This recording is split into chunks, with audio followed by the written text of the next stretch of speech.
ओ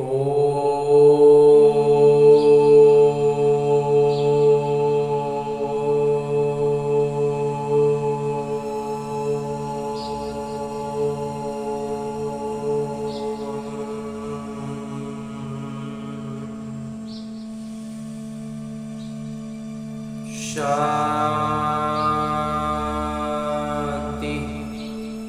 ओम शांति। बाबा बाबा ओम शांति। ओम शांति बाबा। आज 31 अक्टूबर 2023 की मुरली है। बाबा कह रहे, मीठे बच्चे, तुम अभी पुजारी से पूज्य, भिक्षुक से राजकुमार बन रहे हो, इसलिए तुम्हें खुशी में खग्गियां मारनी है, कभी भी रोना नहीं है। नहीं रोएंगे बाबा। आगे मेरे बाबा प्रश्न पूछ रहे हैं, अविनाशी ज्ञान रत्नों की वर्षा से भारत को साहूकार बनाने के लिए बाबा तुम्हें किस बात में आप समान बनाते हैं? उत्तर बतलाते हैं मेरे बाबा। बाबा कहते हैं कि बच्चे, जैसे मैं रूप बसंत हूँ, ऐसे तुम्हें भी रूप बसंत बनाता हूँ। जो अविनाशी ज्ञान रत्न तुम्हें मिले हैं, उन्हें धारण कर मुख से दान करो। इस महादान से भारत साहूकार बनेगा। जैसे तुम बच्चे बाबा से वर्षा ले रहे हो, ऐसे औरों को भी दो। तुम्हारा फर्ज है सबको रास्ता बताना, सुखदाई बनना। रास्ता दूसरों को सुख का रास्ता बताएंगे तो हम सुख देने वाले निमित्त बन जाएंगे। गीत है इंसाफ की डगर पर। ओम शांति। यह गीत कांग्रेस से भी लगता है और तुम बच्चों से भी लगता है, क्योंकि उन्होंने भी तो सहन करके अंग्रेजों से भारत को छुड़ाया। तो ये गीत उनकी खुशी में है। खुशियां तो मनाते रहते हैं, बल कितना भी किया, परंतु पुरानी दुनिया तो नहीं बदली ना। दुनिया तो वही पुरानी है।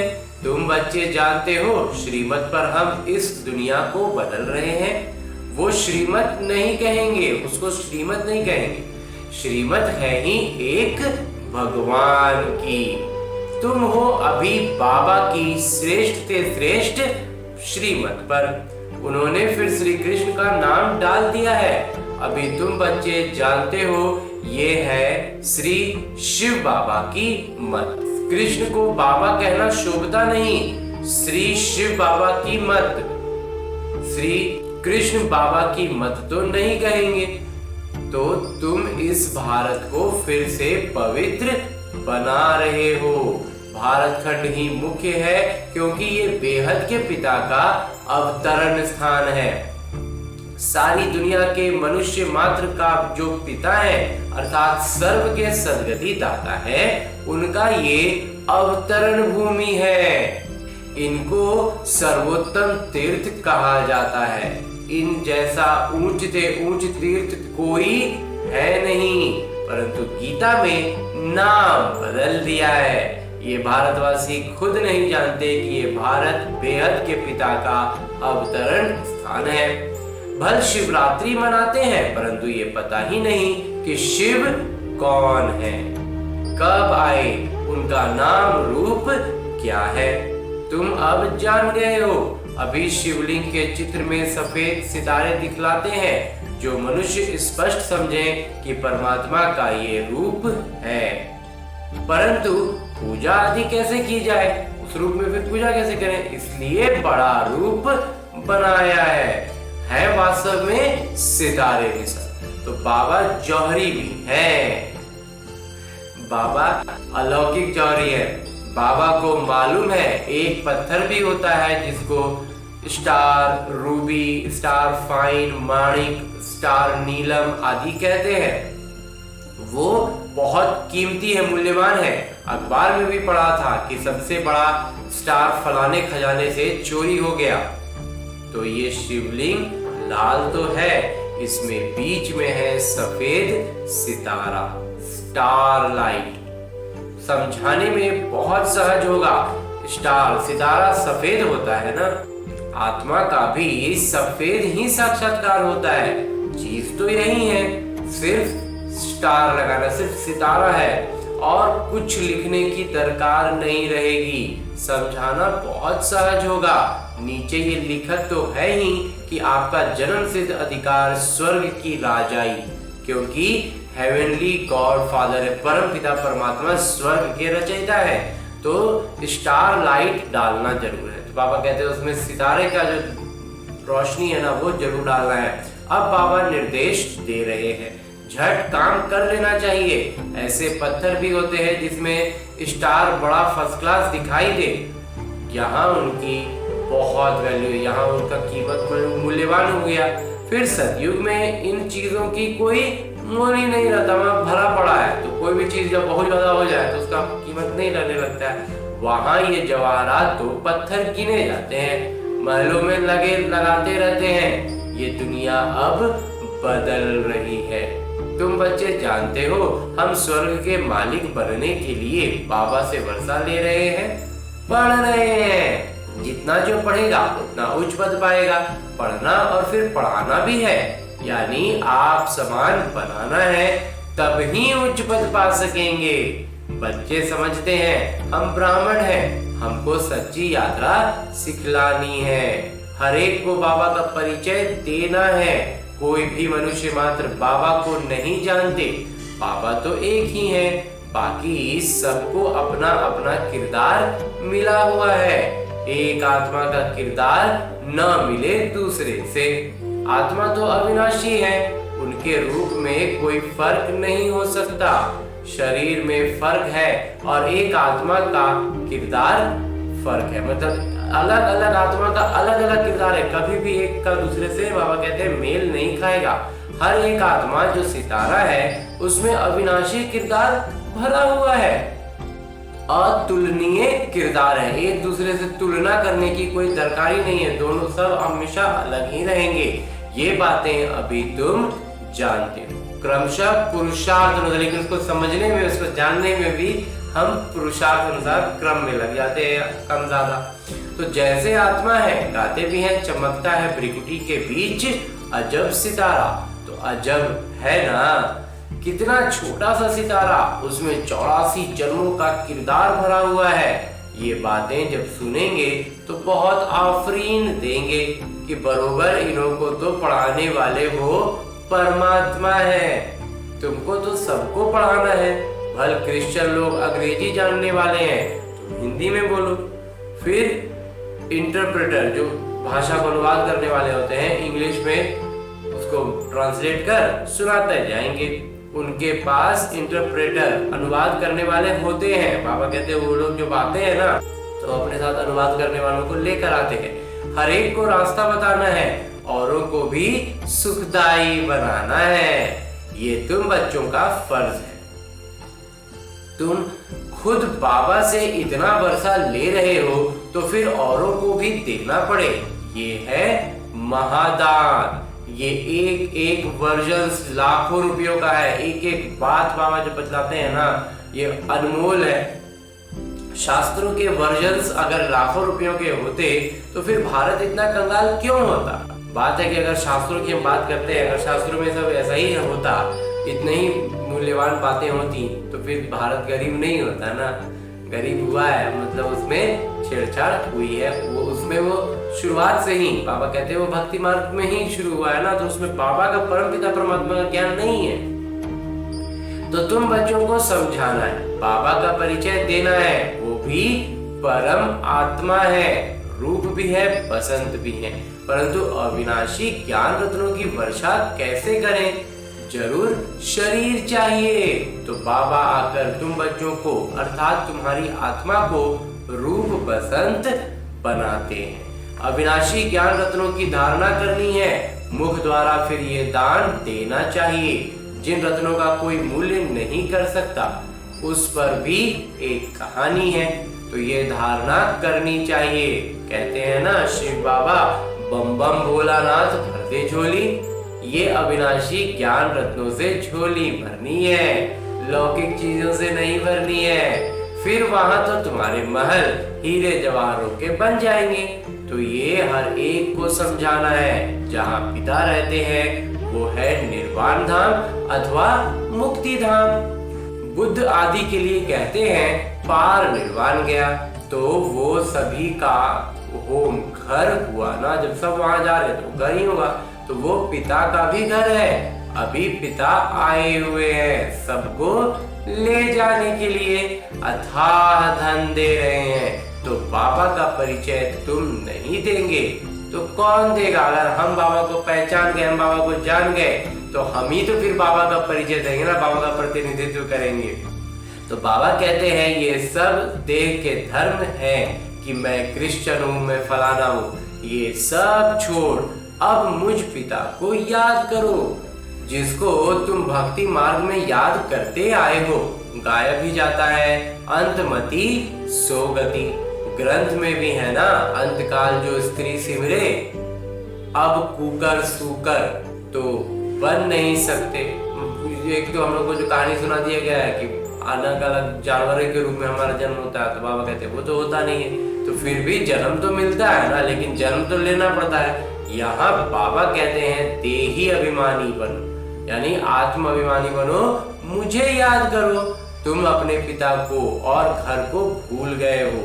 अब नाटक पूरा होता है तो फिर रिपीट होना है।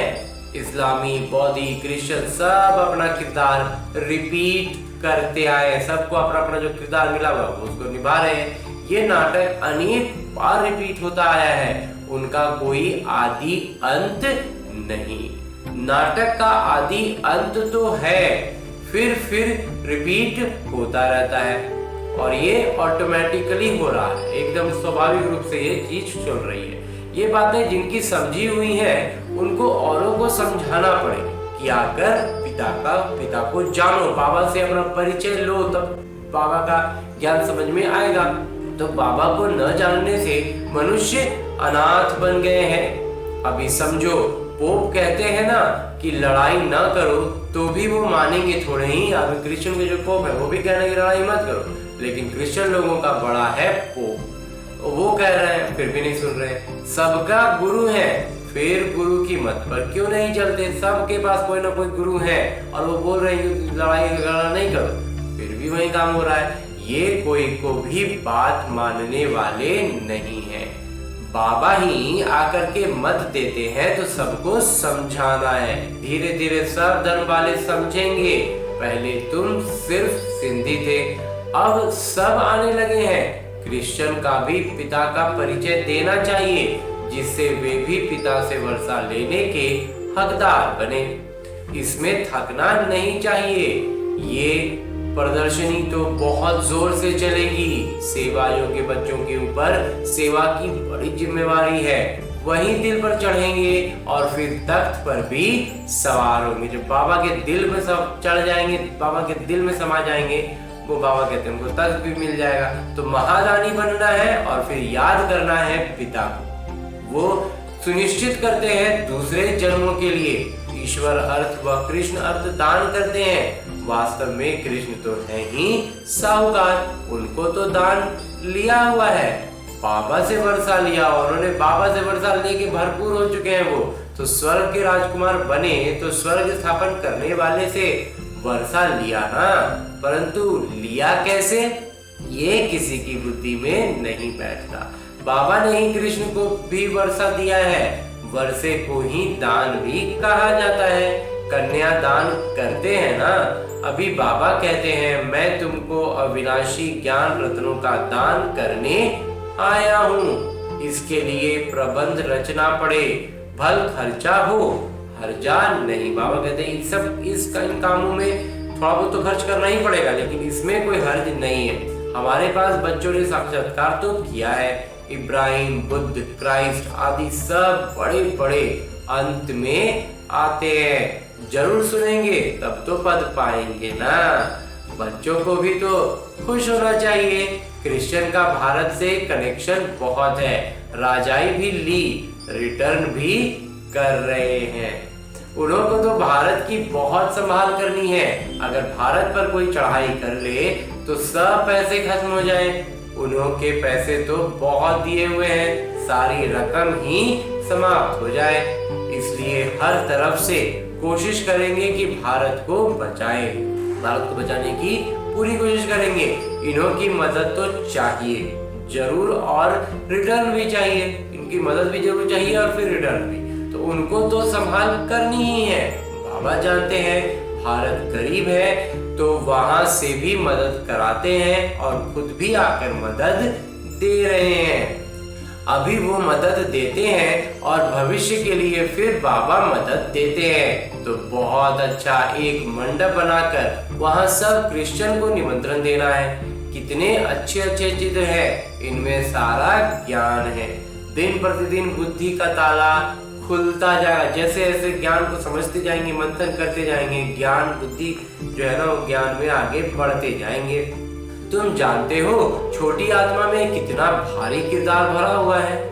जो विज्ञान के में बहुत ज्यादा वो करते हैं ना, उनको भी इन सब बातों में एकदम आश्चर्य लगेगा, चकित हो जाएंगे। साइंसदान भी समझते हैं, जो साइंस वाले हैं वो भी समझते हैं कि कोई हमको प्रेरता है। साइंस जो भी कार्य कर रहा है उसकी कोई ना कोई तो प्रेरणा है ना। तो विनाश तो होना है जरूर, ये नाटक में नूंद है। शंकर की कोई बात ही नहीं, ये तो निमित्त करके नाम रखा है। एक नाम रख दिया बाबा ने, तो शंकर की कोई जरूरत नहीं है, क्योंकि प्राकृतिक आपदाएं भी होनी है। ये बातें सुनने से ही वो बड़े खुश होंगे, तुमको धन्यवाद देंगे। बहुत विदेशी आएंगे, घर बैठे आते हैं तो दान जरूर देना है। अपने लिए तो इस समय सब अनाथ और कंगाल हैं। अनाथ हो गए, कंगाल हो गए, सारी दुनिया छोरे और छोरियां हैं, क्योंकि फादर मदर का ही परिचय नहीं है। सब मतलब क्या हो गए, छोरा छोरी हो गए। मतलब बाबा कह रहे हैं ना कि जिनका कोई संरक्षण करने वाला नहीं है, एकदम आवारा जिसको कहते हैं ना, आवारा जैसा हो गया है सबके सब। माता पिता का ही परिचय, माता पिता को ही भूल गए हैं। तो तुम बच्चे विश्व के मालिक बनते हो। तो बाबा हमें याद पढ़ाते हैं कि जब हम अपने माता पिता को पहचानेंगे, उनकी गोद में जाएंगे, तो फिर हमें बाबा पूरा विश्व का मालिक बना देते हैं। तो बच्चों को सेवा का भी नशा होना चाहिए। तार भी देंगे कि आकर समझो बाबा आए हुए हैं सब आत्माओं को ले जाने। तो आत्मा खुश होती है, जो ज्ञान समझ गए वो खुश होंगे। बरोबर अब नाटक पूरा हुआ, अब बाबा आए हैं ले जाने। फिर हम सुखधाम में आएंगे। आधा कल्प पुजारी बन बाबा को याद किया है, अब फिर पूज्य बनना है। तो खुशी में खगियां मारनी चाहिए।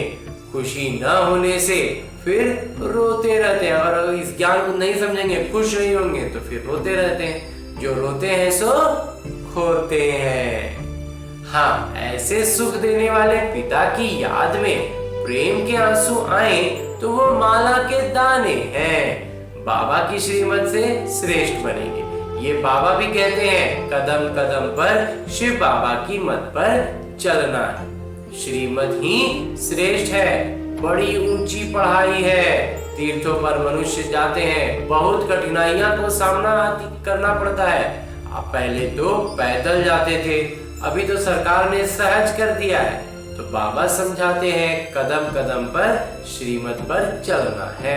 सावधानी से चढ़ें तो चाखें वैकुंठ रस, गिरे तो चकना चूर। कदम कदम पर राय लेनी है। चिट्ठी लिखो शिव बाबा थ्रू ब्रह्मा अथवा ब्रह्मा कुमारियां, तो शिव बाबा याद पड़ेंगे। परंतु बहुत बच्चे लिखने में भूल जाते हैं। एक दिन सबकी बुद्धि का ताला जरूर खुलने का है। बच्चों को सेवा का शौक बहुत चाहिए, हमारा उमंग उत्साह भरपूर होना चाहिए।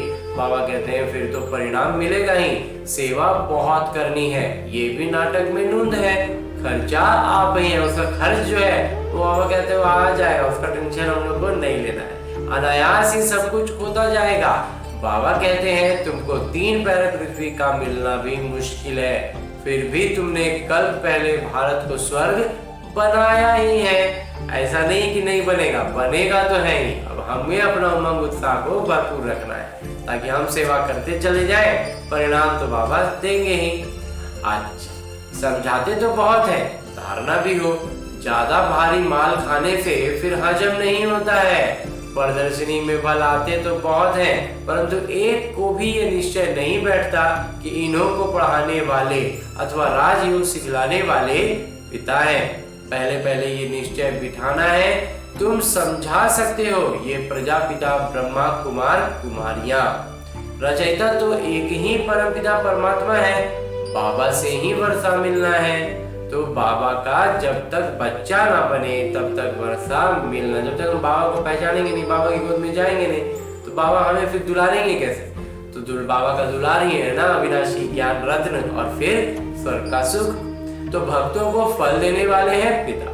इतने सब ब्रह्मा कुमार कुमारियां हैं। प्रजापिता ब्रह्मा को भी रचयिता कहते हैं।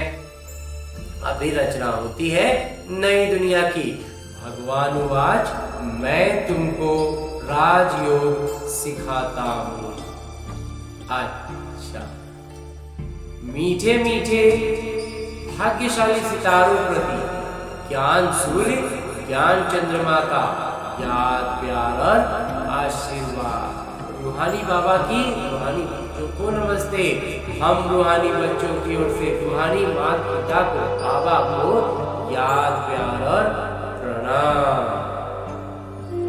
धन्यवाद बाबा, धन्यवाद मुरली के लिए भी धन्यवाद, और इस अनूठे अलौकिक ब्राह्मण जीवन के लिए भी बहुत बहुत बहुत धन्यवाद बाबा, बहुत धन्यवाद। और आज की मुरली से वो प्रमुख बिंदुएं जो हमें अपने ब्राह्मण जीवन में धारण करनी है, उनमें सबसे पहले है कि बाबा के दिल तख्त पर बैठने के लिए सेवा की जवाबदारी लेनी है, महादानी जरूर बनना है, ज्ञान दान करने में कुछ खर्चा भी हो तो हर्जा नहीं, बाबा के दिल तख्त पर बैठना है, फिर बाबा हमें स्वर्ग के तख्त पर बिठा देंगे। तो ऊंची चढ़ाई है, इसलिए बहुत सावधानी से चलना है, कदम कदम पर श्रीमत लेते रहना है। और आगे मेरे बाबा वरदान दे रहे हैं। वरदान देते हुए मेरे बाबा कहते हैं, लगन की अग्नि में सब चिंताओं को समाप्त करने वाले निश्चय बुद्धि निश्चिंत भव। जो बच्चे निश्चय बुद्धि हैं वो सभी बातों में निश्चिंत रहते हैं। चिंताएं सारे मिट गईं। बाबा ने चिंताओं की चिता से उठाकर दिल तख्त पर बिठा दिया। बाबा से लगन लगी और लगन के आधार पर लगन की अग्नि में सब चिंताएं समाप्त हो गईं। जैसे थी ही नहीं, ऐसे समाप्त ना कि उसको अब याद करेंगे ना तो उसका अवशेष भी नहीं मिले। क्या चिंता तब मालूम नहीं, हमको तब याद भी नहीं है। ये स्थिति होनी चाहिए। न धन की चिंता, न मन में कोई व्यर्थ चिंता, और न ही धन की चिंता। क्या होगा, कैसे होगा, ज्ञान की शक्ति से सब जान गए, इसलिए सब चिंताओं से परे निश्चिंत जीवन हो गई। बस अपना काम करते जाना है, कोई भी चीज का चिंता नहीं करना है। बाबा कहते हैं न धन का, न मन में व्यर्थ का, और न ही शरीर का। और अंत में स्लोगन है, मुरली का उपदेश है कि ऐसे अचल अडोल बनो जो किसी भी प्रकार की समस्या बुद्धि रूपी पांव को हिला ना सके। एकदम मन में हमें अंगद की तरह पांव जमा देना है रावण की सभा में कि कुछ भी रावण कर ले हम हिले नहीं। हाँ जी बाबा। और आज की मुरली के बाद मेरे बाबा अव्यक्त इशारे दे रहे हैं कि संगम युग पर जो सर्व गुणों का खजाना मिलता है उसे सफल करो तो सदा के लिए गुण मूर्त बन जाएंगे। देखो, गुणवान आत्माओं का अभी अंत का समय तक भी सर्व गुण संपन्न देवता के रूप में गायन होता है। तो स्थूल धन का खजाना सफल करने से 21 जन्मों के लिए माला माल बन जाते हैं। तो सफल करो, सफलता मूर्त बनो। जितना ज्यादा सफल करते जाएंगे उसको अपने व्यवहारिक जीवन में इस्तेमाल में ज्ञान रत्नों को लाते जाएंगे। धन को बाबा के ज्ञान रत्नों में को बाबा कहते हैं ज्ञान रत्न देने में अगर कोई खर्च भी हो ना तो हर्जा नहीं है। तो इसलिए बाबा कहते हैं वो भी करते चलो। जितना ज्यादा सफल करते चलेंगे उतना ज्यादा हम सफलता मूर्त होते जाएंगे। हाँ जी बाबा। ओम शांति बाबा, ओम शांति।